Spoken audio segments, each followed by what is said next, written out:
no pudo ser. Este año está aquí con nosotros y bueno... Gracias. Nos acompaña también en la mesa Gerardo Santos Bocero, que es el escritor del libro sobre John Landis. I have hundreds of these. Que va a echarnos un cable con la entrevista y que va a realizarle algunas preguntas para todos vosotros, y luego os daremos paso para que vosotros podáis preguntarle todo lo que queráis al señor Landis. Thank you for coming, John. And well, how did you begin to work in the world of cinema? Okay. I think this is such an interesting venue because if this gets boring, you can go shopping.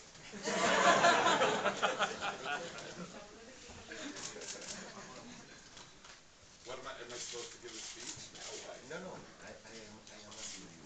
Oh, you're asking now? Yeah. What? How did you begin to work in cinema? How did I begin to walk? I have no idea. I have no idea what he wrote in this book. So I'm kind of scared to endorse it.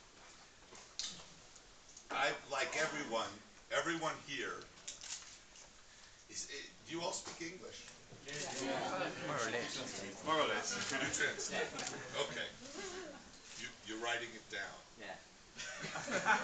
So when I finish, you talk. Yeah. Okay. So now I want to talk real fast so he can. Everyone has the movie that was their epiphany, that was their moment where they understood the power of motion pictures. For many people, it's Star Wars or Forbidden Planet. For Ray Harryhausen, it was King Kong.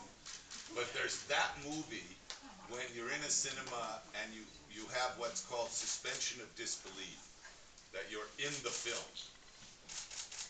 And for me, when I was 8 years old in Los Angeles, I saw a movie in a theater called The Seventh Voyage of Sinbad, which was a Ray Harryhausen fantasy movie that it was transformative. I loved it.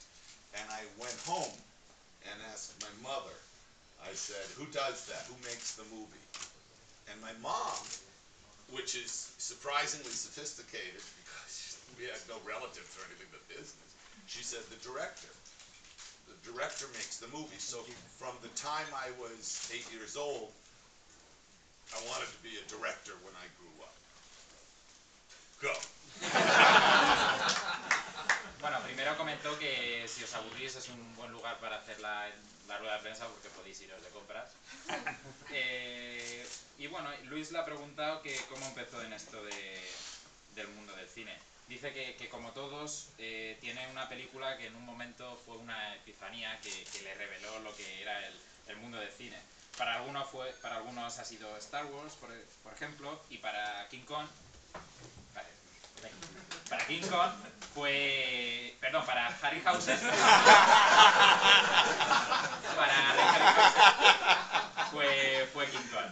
En cuanto tenía 8 años vio la de los 7 viajes el séptimo viaje de Sinbad, y cuando volvió a casa le preguntó a su madre que quién era el encargado de hacer ese tipo de cosas. Su madre se sorprendió porque no tenía ninguna relación con este negocio y dijo que el director. Now, who speaks English well? ¿Quién habla bien inglés? Did he do a good job? Wayne. So anyway, I grew up in Los Angeles, which was lucky for me because I was born in 1950.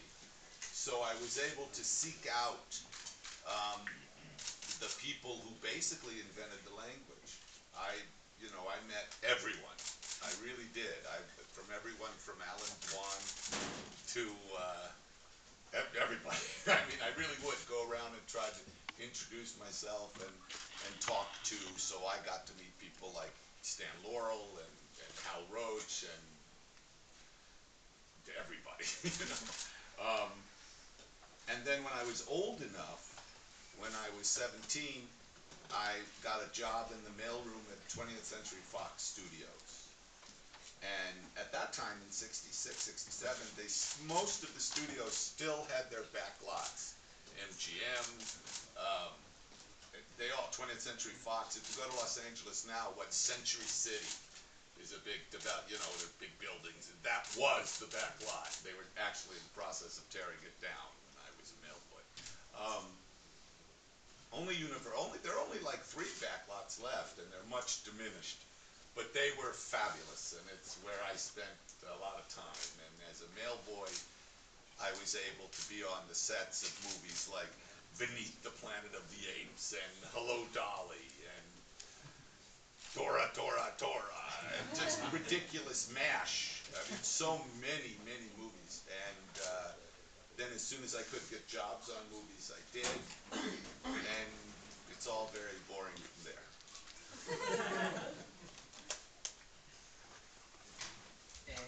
Bueno, creció en Los Ángeles, tuvo suerte porque nació en 1950 y fue capaz de conocer a mucha gente de los que asentaron el lenguaje cinematográfico. Cuando tuvo 17 años entró en la 20th Century Fox, allá por el año 66. Era una gran ciudad, había solo tres grandes edificios, sets donde se rodaban las películas, pero pasé un gran tiempo allí colaborando en distintas películas, como por ejemplo Beneath the Planet of the Apes, que es la de Regreso al planeta de los simios. Y Tora, Tora, Tora. Could you repeat the movie? Oh, I don't know. Hello, Dolly. Do you know that when I was at Fox as a mailboy, 67, there was a producer named Irwin Allen who used to make all these schlock television shows. And so they were shooting Land of the Giants, Lost in Space, Voyage to the Bottom of the Sea, Time Tunnel, The Green Hornet. And so I knew Bruce Lee. But what was interesting was it meant that there was always a monster of the week. And do you know when you see old movies and they show Hollywood studios, there's always cowboys and showgirls and, you know, all kinds of different characters walking around. I was very lucky to actually experience that. So on the lot, you'd always have a lobster man or cowboys or Japanese soldiers, or there was always gorillas, or just there was a movie that George Cukor made called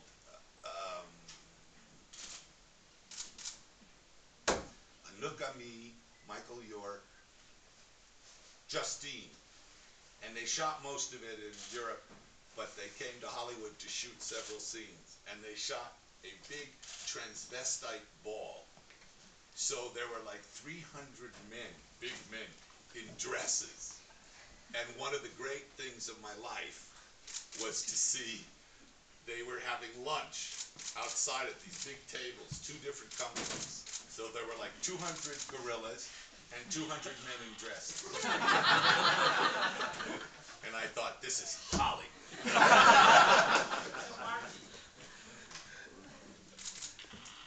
Bueno, aparte también trabajó en diversos programas de televisión y series de televisión, como por ejemplo Green Hornet. Conoció a Bruce Lee, y era interesante porque experimentó esa época donde había programas donde había cowboys, soldados japoneses, gorilas.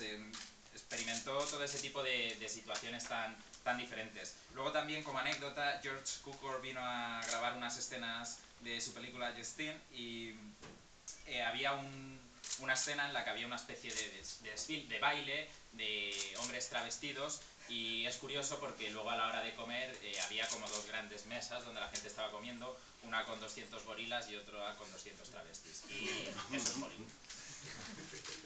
It's better in Spanish. Es mejor en español. I'm too nervous. I prefer to ask in Spanish and then to translate. El micro. Ok. Yo viví 10 años en Madrid, Después me fui a Almería, donde viví 20 años. Y me gustaría preguntarle a John Landis cómo fue su experiencia después de Century Fox, de trabajar en Century Fox, cómo fue su experiencia en España y, por mi parte, sobre todo en Almería. Grabando.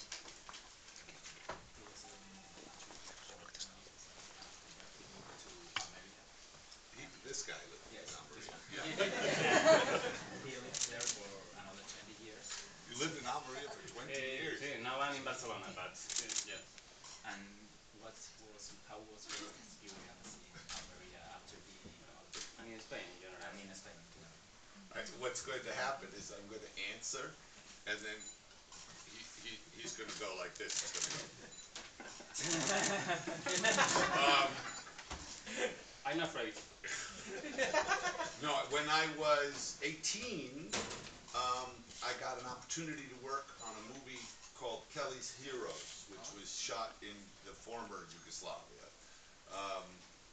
And it was behind the Iron Curtain, which really meant something then. Anyway, so I was there for 9 months, had a wonderful time. It was the Yugoslav army, Tito's army, were one day they were GIs and the other day they were Nazis. But big World War II comedy. So at the end of that film, it was 1969, a guy I met named Jim O'Rourke and I drove from Belgrade to Madrid because we were told there's a lot of work in Spain. And there was, because it was the spaghetti boom. And in Almería, and right outside Madrid, there was a lot of production going on. It was Spanish, Italian, German, French, British, American, Japanese. It was amazing. Lots of movies being made. And so we were in Madrid for a couple of weeks, and then I worked on a movie called Red Sun.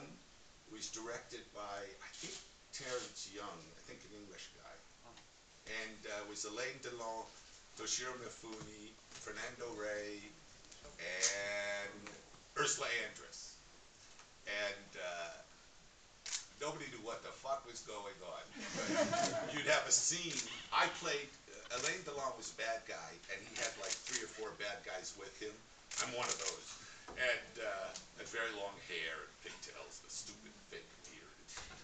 But that was shot in these, we had a scene in a caves, not far from Madrid, like an hour, so you know caves, whatever. Yeah.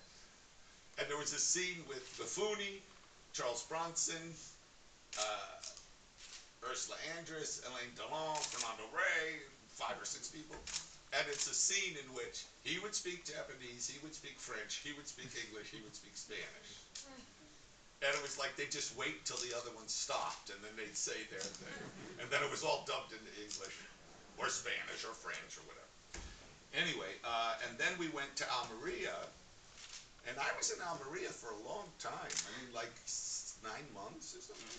And then there was nothing there. It was a bull ring and a couple of pensions and bars. It was kind of a shithole. It's in the book. But it was amazing how many shows were shooting. And there were these people, these Spanish family called the Ochoas. A guy named Joe Ochoa, and he had sons, and they were like the mafia. They like ran everything. They were the ADs and the production man. They were on all the boards. They were very powerful and good. They were very, very good at their jobs. Anyway, so while I was in Almería, Jim and I stayed in a pension, and we worked on many movies. I saw Franco Nero like 2 weeks ago in Los Angeles, and he still remembers me. He goes, hey! But many movies. I actually worked on Once Upon a Time in the West as a stunt guy. And Leone was very fun, and he spoke just like Chico Martin. There was Henry Fonda was in the movie, and Leone called him Hank, but he would say Enk. He'd say Enk. Anyway, it was very exciting for me to work on these movies, and In fact, on Once Upon a Time in the West, there were two younger guys. Everyone was